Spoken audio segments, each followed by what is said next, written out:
छत्रपती शिवाजी महाराज की जय भवानी।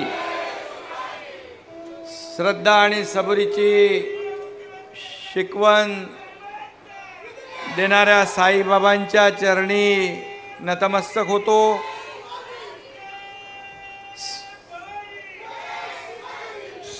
समोर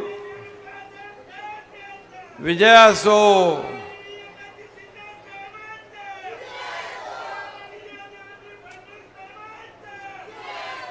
समोर साईबाबा आणि सभेच्या मागे मला राधाकृष्ण विखे पाटील सांगत होते, बस अरे मागे आपल्या वीरभद्राचं मंदिर आहे ना, समोर साईबाबा आणि इकडे वीरभद्र आणि मध्ये आपण म्हणजे सदाशिव लोखंडेचा धनुष्यबाण दिल्लीला पोचणार। डॉक्टर बाबासाहेब आंबेडकरांना कोटी कोटी प्रणाम। तुम्ही खरं म्हणजे सकाळी 11 वाजल्यापासून इकडे उन्हा तानाची पर्वा न करता लग्नाच्या तिथी असताना देखील आपण धनुष्य बाणाला आशीर्वाद द्यायला आला, त्याबद्दल मी मनापासून धन्यवाद आपल्याला देतो, मनापासून आपल्याला आपले आभार मानतो आणि उशीर झाल्याबद्दल दिलगिरी व्यक्त करतो। खरं म्हणजे आम्ही आज मावळ आपलं नगर म्हणजे अहिल्यादेवी नगर तिकडे फॉर्म दोन्हीकडे भरले आणि इकडे आलो। खरं म्हणजे या साईबाबांच्या पदस्पर्शाने पावन झालेल्या या भूमीमध्ये आपण आहोत। मगाशी देवेंद्रजी म्हणाले, श्रद्धा सबुरी प्रत्येकाच्या आयुष्यामध्ये साईबाबांची शिकवण प्रत्येकाने आचरणात आणली पाहिजे आणि खऱ्या अर्थाने या शिर्डीमध्ये आल्यानंतर एक वेगळा आनंद, एक वेगळा समाधान, एक वेगळी अनुभूती बाबांच्या या शिर्डीमध्ये आपल्याला अनुभवायला मिळते। आणि म्हणून आपल्या सगळ्यांच्या आशीर्वादाने, साईबाबांच्या आशीर्वादाने महायुतीचे उमेदवार आपले सदाशिव लोखंडे यांना मागच्या वेळेत देखील आपले पालकमंत्री राधाकृष्ण विखे पाटील यांच्या सहकार्याने ते खासदार झाले। 5 वर्ष, त्याच्यापूर्वीची 10 वर्ष होते ना लोखंडे, 10 वर्ष त्यांनी या शिर्डी लोकसभा मतदारसंघामध्ये सेवा करण्याचं काम केलं। खरं म्हणजे आता तर पहिले आपण शिवसेना भाजपा युती होती आणि तुम्ही त्यांना निवडून दिलं। आता आपल्याबरोबर राष्ट्रवादी आहे, आपल्याबरोबर मनसे आहे, आपल्याबरोबर RP आहे, आपल्याबरोबर जोगेंद्र कवाडे गट आहेत, आपल्याबरोबर महादेव जानकर आहेत, कितीतरी लोक आहेत आपल्याबरोबर। आणि म्हणून आपली यावेळेची महायुतीची ताकद आता प्रचंड वाढली आहे। आज जिकडे जिकडे आम्ही जातोय या महाराष्ट्रामध्ये सगळीकडे महायुतीचा जय जयकार आणि मोदीजींचा जय जयकार ऐकायला मिळतोय। खरं म्हणजे हे उगाच होत नाही। गेले 10 वर्ष केंद्रामध्ये मोदीजींनी विकासाचं केलेलं काम जे 50-60 वर्ष काँग्रेस करू शकलं नाही, किंबहुना पुढचे 100 वर्ष पण मोदीजींच्या एवढं काम ते करू शकत नाही। आणि म्हणून या 10 वर्षात या देशाला एका उंचीवर नेऊन ठेवण्याचं काम मोदीजींनी केलं। त्याचबरोबर आपला भारत महासत्तेकडे नेण्याचा निर्धार त्यांनी केला आहे। आज आपण पाहिलं तर आपल्या देशाचं नाव जगामध्ये आज सन्मानाने आदराने घेतलं जातं. जगभरातले राष्ट्रपती पंतप्रधान आपल्या मोदीजींना आदर सत्कार सन्मान देतात. आता भारत बोलतो तर जग ऐकतो, जग हलतो. अशा प्रकारची परिस्थिती आता आहे. पूर्वीची परिस्थिती आपण पाहिली. कुठला प्रधानमंत्री कुठल्या देशात गेला कधी कोणाला माहीत पडत नव्हतं. परंतु आज मोदीजी कुठल्याही देशात गेल्यानंतर त्या देशाशी असलेले संबंध, त्या देशाबरोबर केलेले जे काही करारनामे आणि त्यामुळे पूर्ण जगभरामध्ये भारताचं नाव, भारताचा डंका अभिमानाने पिटतोय. आणि म्हणून आज आपण पाहतोय की कोविडमध्ये देखील मगाशी देवेंद्रजींनी उल्लेख केला.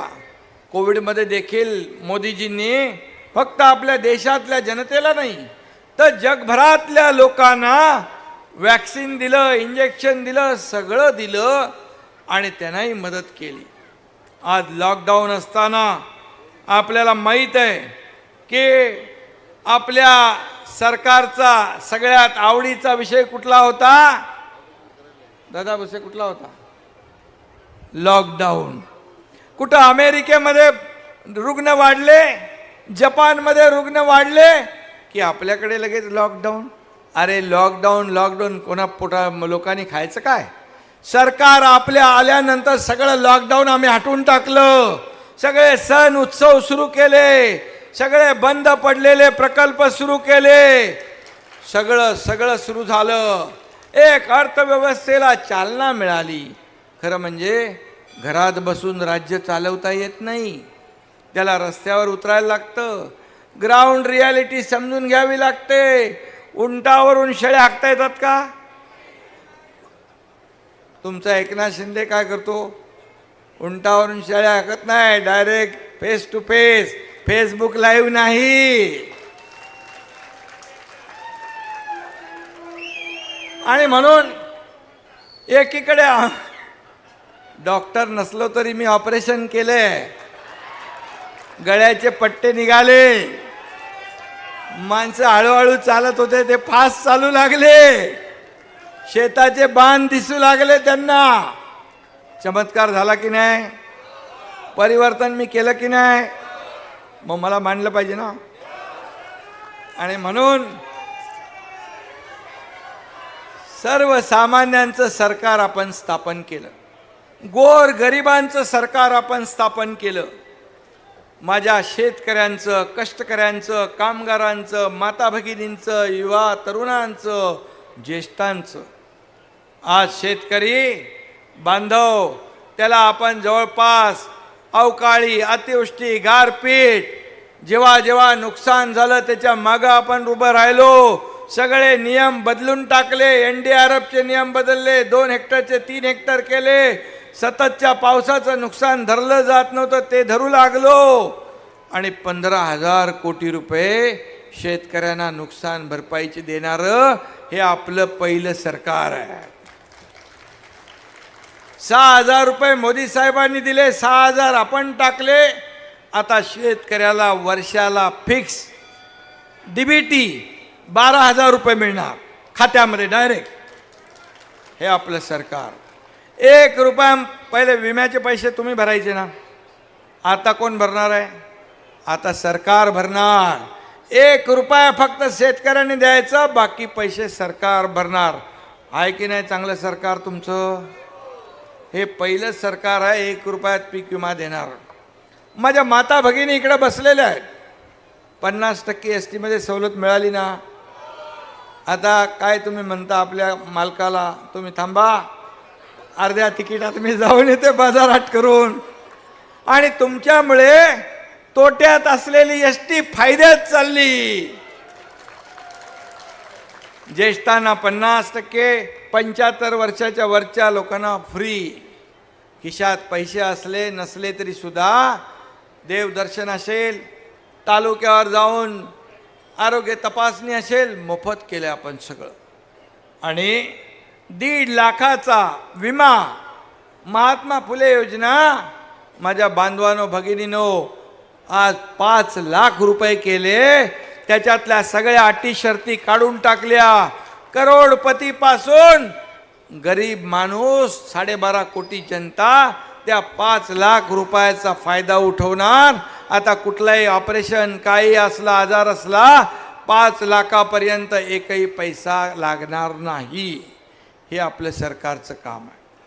कॅशलेस योजना आपण केली आणि म्हणून असे अनेक प्रकल्प, लेक लाडकी लखपती आपण केलं. 18 वर्ष होईपर्यंत 1 लाख रुपये तिच्या खात्यात जमा होणार. महिला बचत गटाला 15,000चं 30,000 केलं. CRPचं मानधन 3,000चं 6,000 केलं.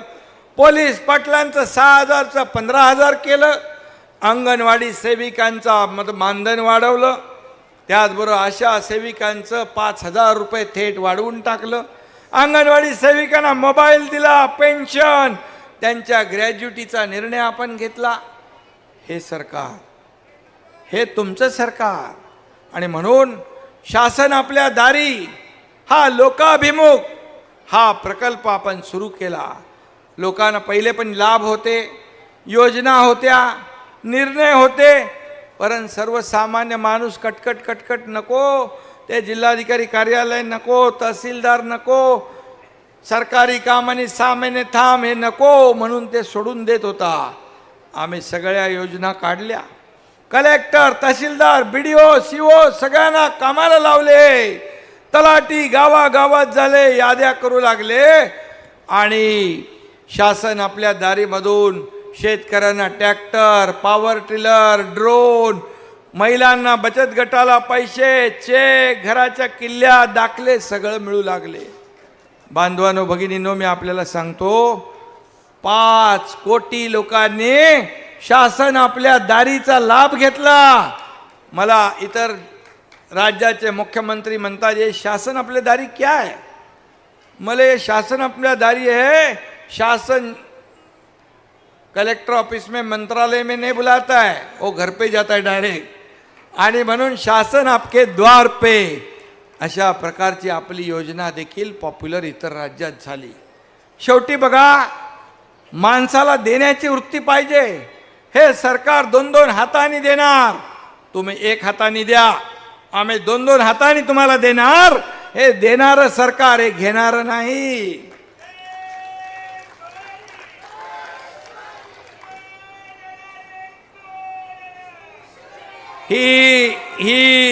ही लेना बँक नाही, ही देना बँक आहे. म्हणून द्यायचं आम्हाला माहित आहे. आणि म्हणून पहिल्या दिवसापासून मी आणि देवेंद्रजी पहिले दोघंच होतो.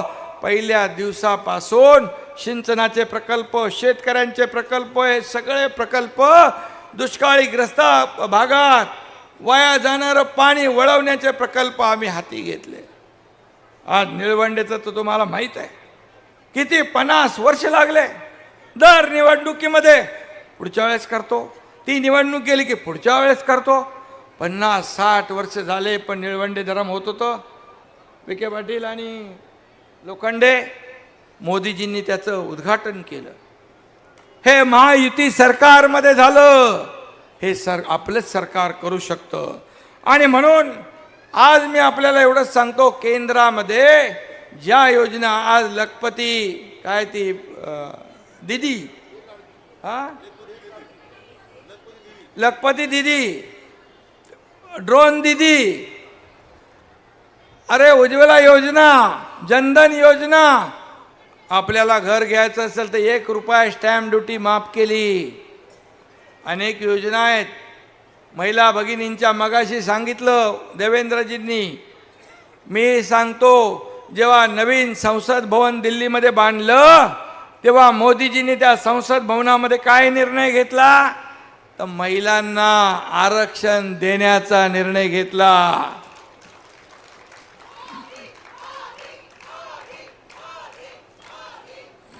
बांधवांना नुकसान नाही होणार, काळजी करू नका.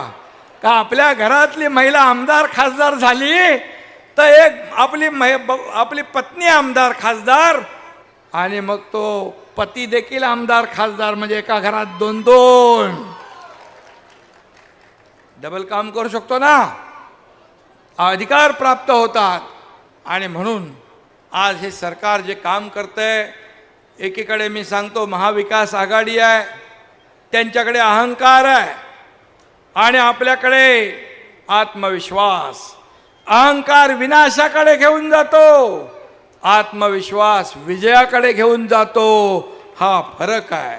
मला सांगा, तुम्ही जर आपण विचारलं कुणाला, तुम्हाला या देशाचे प्रधानमंत्री कोण पाहिजे, मोदीजी पाहिजे का राहुल गांधी पाहिजे, काय सांगणार?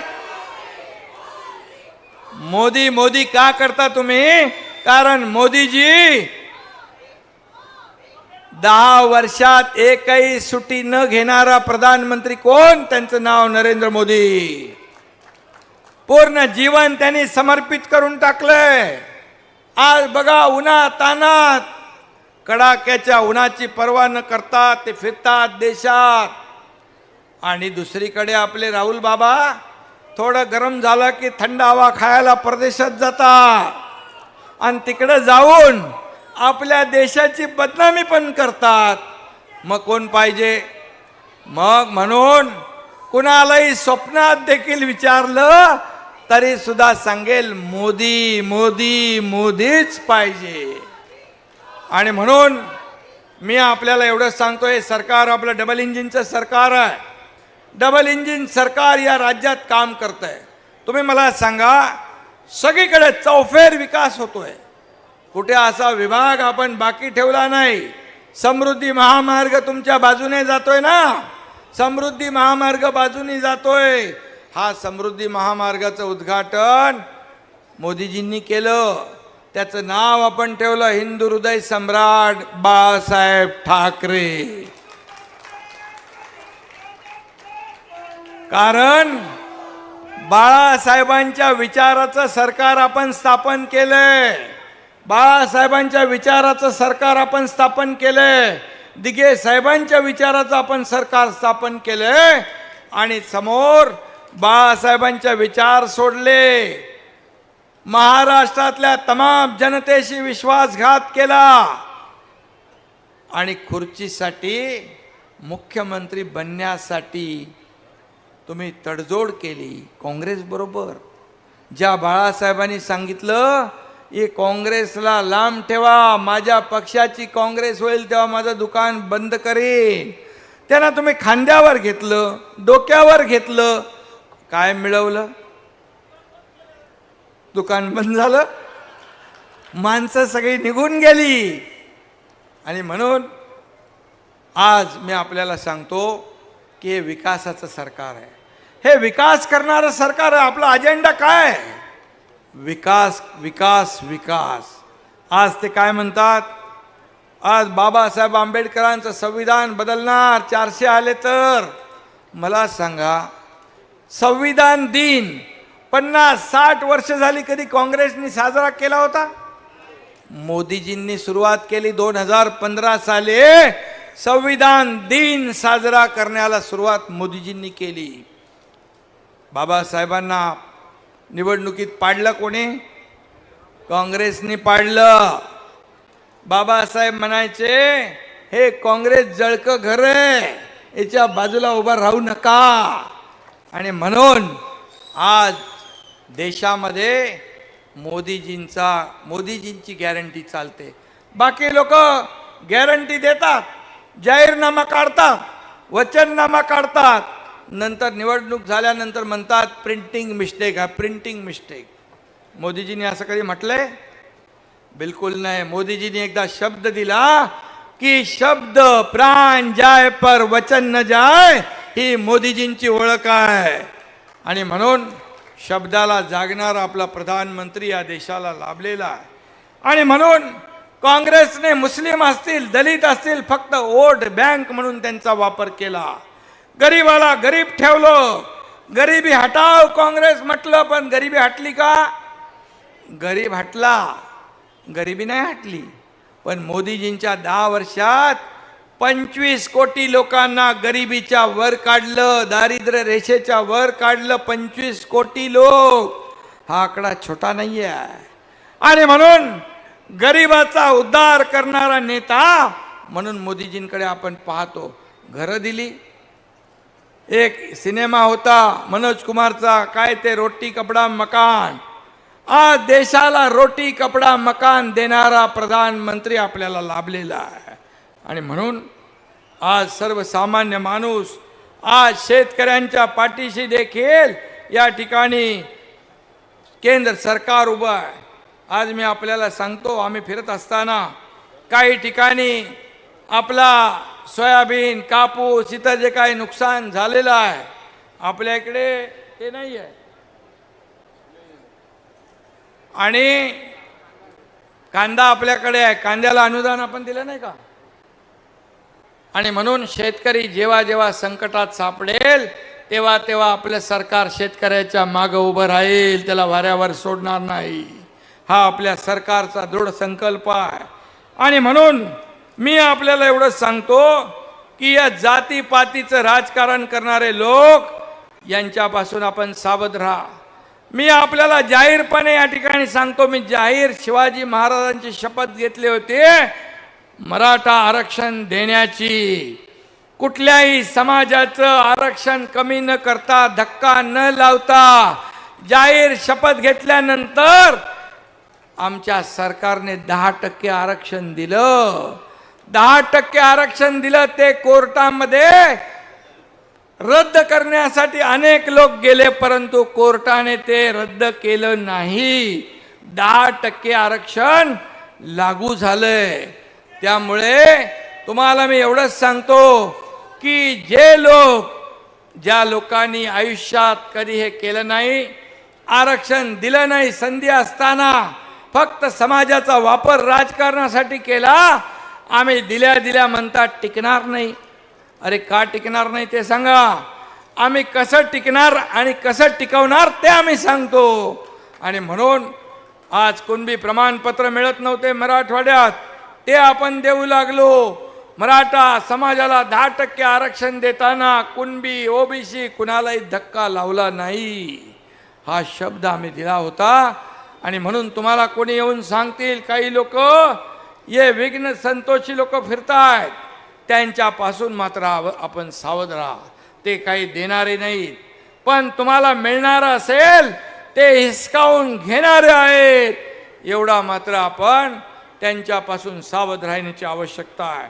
आणि म्हणून मी आपल्याला एवढंच सांगतो, या देशात पुढे पण आपली ही देशाची निवडणूक झाल्यानंतर ही निवडणूक फक्त सदाशिव लोखंडेची, सुजय विखे पाटीलची नाही. ही निवडणूक देशाची आहे. ही निवडणूक देशाच्या विकासाची आहे. ही निवडणूक देशाच्या प्रगतीची आहे. आणि म्हणून या ठिकाणी तुमचं एक मत, धनुष्यबाणाला मत म्हणजे कुणाला मत? मोदीजींना मत. लोखंडेंना मत म्हणजे महायुतीला मत म्हणजे, आणि तिकडे पण सुजय विखेला मत म्हणजे मोदीजींना मत. तिथं कमळ आहे, कमळाला मत म्हणजे मोदीजींना मत.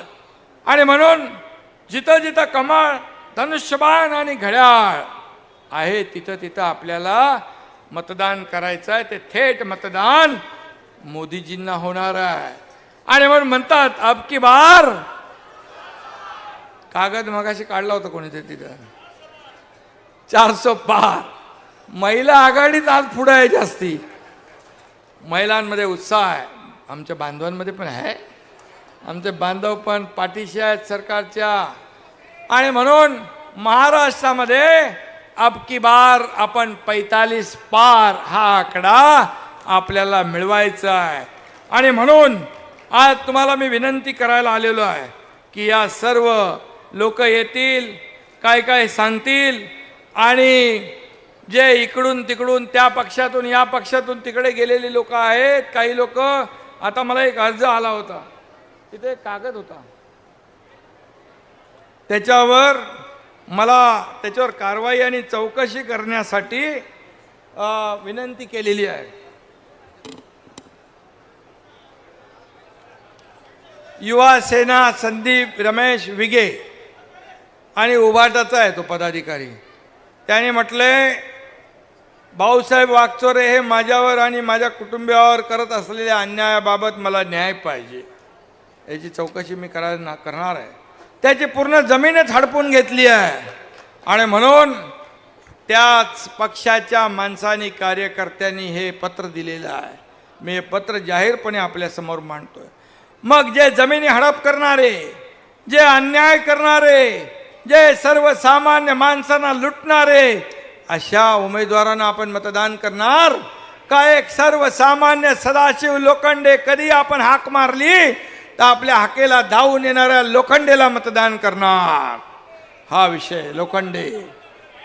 आणि म्हणून लोखंडेला मत म्हणजे मोदींना मत. आणि म्हणून त्यांच्या मागं आपले राधाकृष्ण विखे पाटील पूर्ण खंबीरपणे उभे आहेत, पूर्ण ताकदीने उभे आहेत. त्यांनी या पूर्ण शिर्डी नगर या जिल्ह्यात गेले अनेक वर्ष विठ्ठलरावांपासून विखे पाटलांपासून जे काम केलेलं आहे ते आपल्या सगळ्यांना माहीत आहे. सर्वसामान्य माणसाच्या सुखदुःखामध्ये धावून जाणारा हा परिवार आहे. आणि म्हणून मी जेव्हा त्यांना सांगितलं यावेळेस आपल्याला सदाशिव लोखंडे याला निवडून आणायचं आहे, मला ते म्हणाले थोडं आपल्याला मेहनत करायला लागेल. बोले मेहनत बिनत मला नाही माहीत, तुम्ही सदाशिवला निवडून आणायची जबाबदारी तुमची. आणि त्यांनी ती जबाबदारी स्वीकारली. आणि आज आणि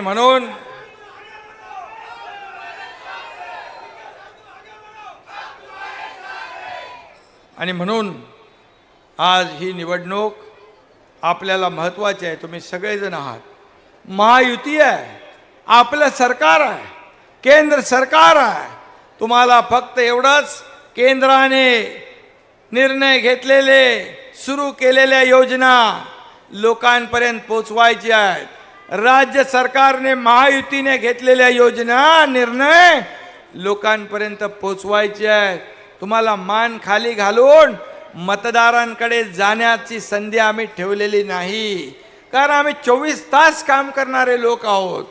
सगळे लोक, मी उशिरापर्यंत पहाटे काम करतो, पहाटे अजितदादा काम करतात, दिवसभर देवेंद्रजी काम करतात. हे 24/7 हे काम करणारं सरकार आहे. आणि घरी बसणारं नाही.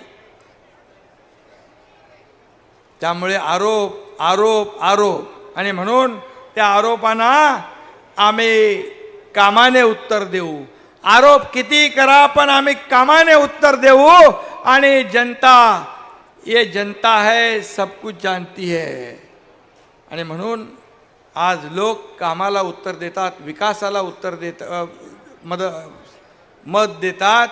आणि म्हणून मी राधाकृष्ण विखे पाटील, आपले सगळे लोक इथे आहेत, आपले पिचड साहेब आहेत, रामदासबाई तर आहेत, राष्ट्रवादीचे आपले पदाधिकारी आहेत, आपले आमदार आहेत, बबनराव आहेत, भाऊसाहेब कांबळे आहेत, सगळे आहेत.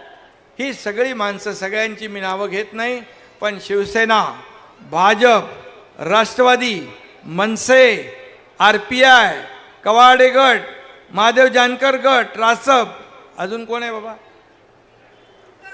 अजून नवीन नवीन जॉईंट होत आहेत. आणि म्हणून आमदार काळे साहेब पण आहेत, तेही आपल्या बरोबर आहेत, सगळे आपल्या बरोबर आहेत. तुम्ही फक्त बरोबर 13 तारखेपर्यंत एकदम डोळ्यात तेल घालून काम करा. तुम्हाला पुढची 5 वर्ष सदाशिव लोखंडेकडून एकही शिकायत का मौका आपको नहीं मिलेगा, एकही तक्रार करायला संधी मिळणार नाही, हा शब्द मी देतो. आणि आम्ही दोघं आहोतच,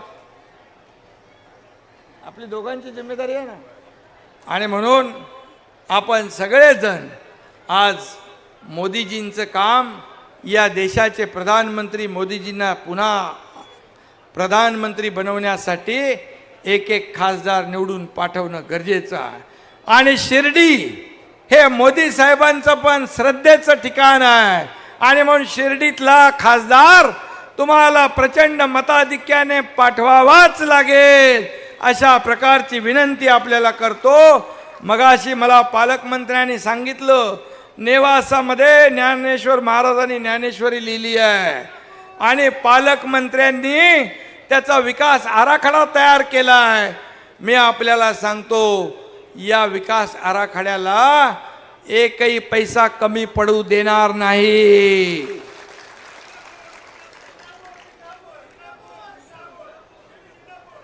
शनी शिंगणापूर, अरे सरकारने सर्व तीर्थक्षेत्र, गडकोट किल्ले, शिंगणापूरचा विकास काय करायचं आहे तुम्ही पालकमंत्र्यांना सांगा. बिलकुल, अरे बाबा करणारे आपणच आहे ना, दुसरे फक्त बोलणारे आहेत, आपण करून दाखवणारे आहोत. त्यामुळे तुमचे जे जे काही विषय आहेत हे सरकार केल्याशिवाय राहणार नाही, हा शब्द आपल्याला देतो. पुन्हा एकदा येत्या 13 तारखेला महायुतीचे उमेदवार सदाशिव लोखंडे यांची निशाणी धनुष्यबाण, या बटनासमोर बटन दाबा आणि सदाशिव लोखंडे यांना विजयी करा. धन्यवाद. जय हिंद, जय महाराष्ट्र. धन्यवाद साहेब. यानंतर काही प्रवेश या ठिकाणी